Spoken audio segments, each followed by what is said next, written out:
Jesus freak here. First things first. I don't, frankly, owe the time of day to people trying to troll me, but this one's for you. Anyway, just wanted to clear up a misconception that a lot of people have about the name Ishtar. Now, personally, I'm going to say, yeah, I don't think we should use that term, but I don't see a problem with it.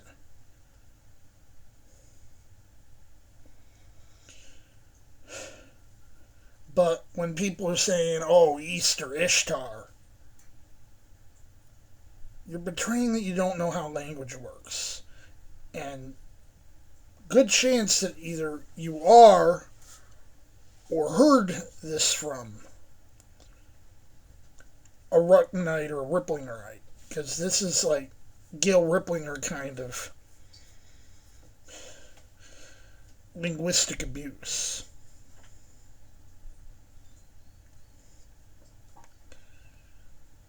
Does the name Ishtar come from the name of a pagan goddess?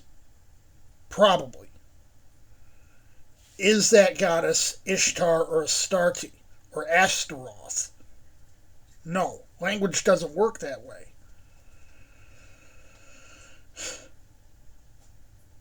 In fact,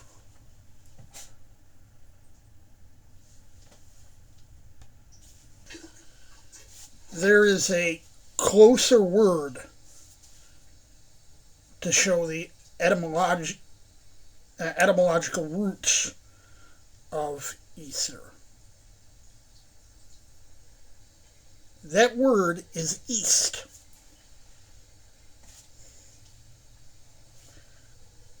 As in the dawn.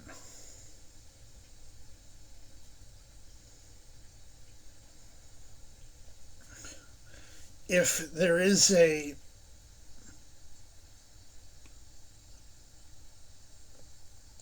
name in an ancient language close to Easter, it's actually Eos. The Greek term for the dawn.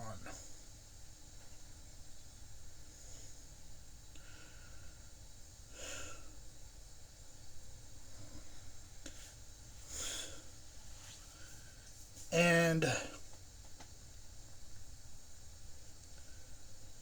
funny little thing about the Rabbit Association, that actually, if you can believe it, is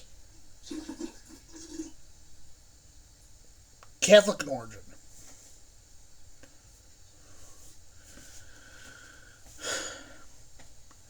It used to be thought that hares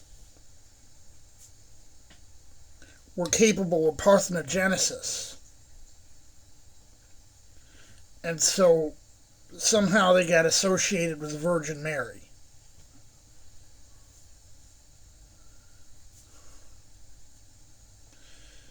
And that's one of the ways they got associated with Easter. I mean, obviously,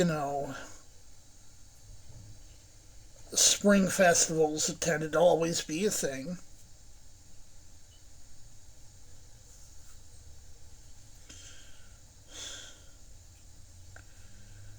These associations are German in origin.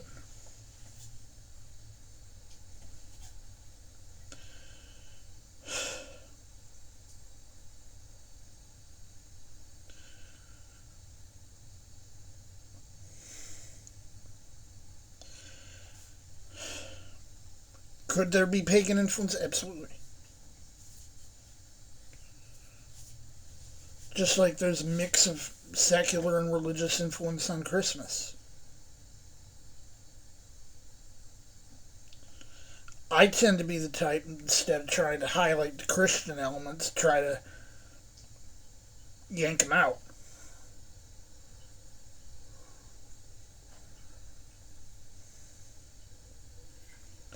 I'd rather observe secular Yule, for example, in mid-December than the Christian Christmas. Because I think Christian Christmas at December 25th is bogus. That's just my opinion. And I'd say the same about, Easter. I'd rather have some sort of spring festival on March 21st than what we call Easter.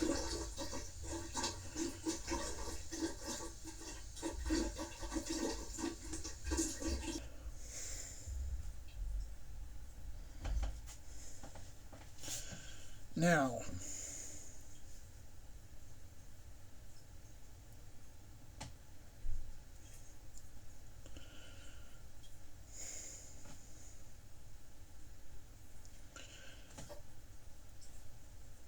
honestly, I tend to see all this stuff as mumbo jumbo. But if you look at not only at like other languages, you look at any Romance language, you find that they use the same exact word for Easter that they use for Passover, some derivative of Pascha.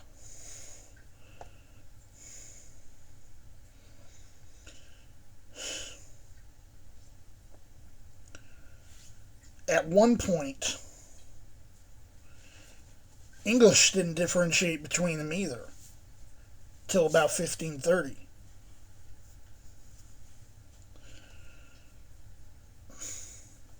One point where this survived into the KJV.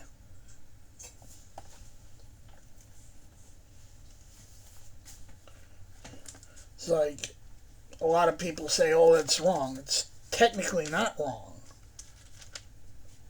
It's just problematic because of linguistic drift.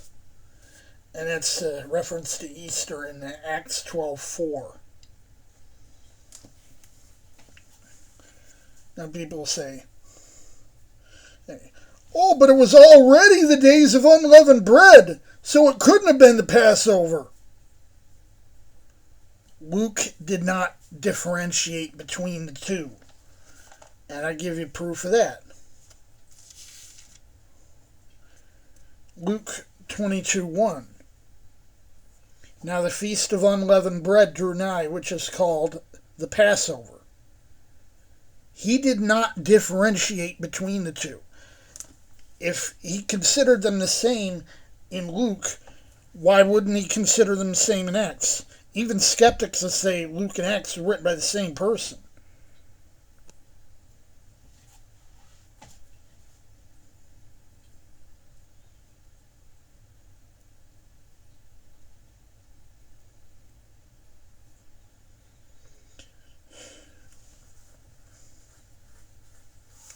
Anyway, Jesus freak out.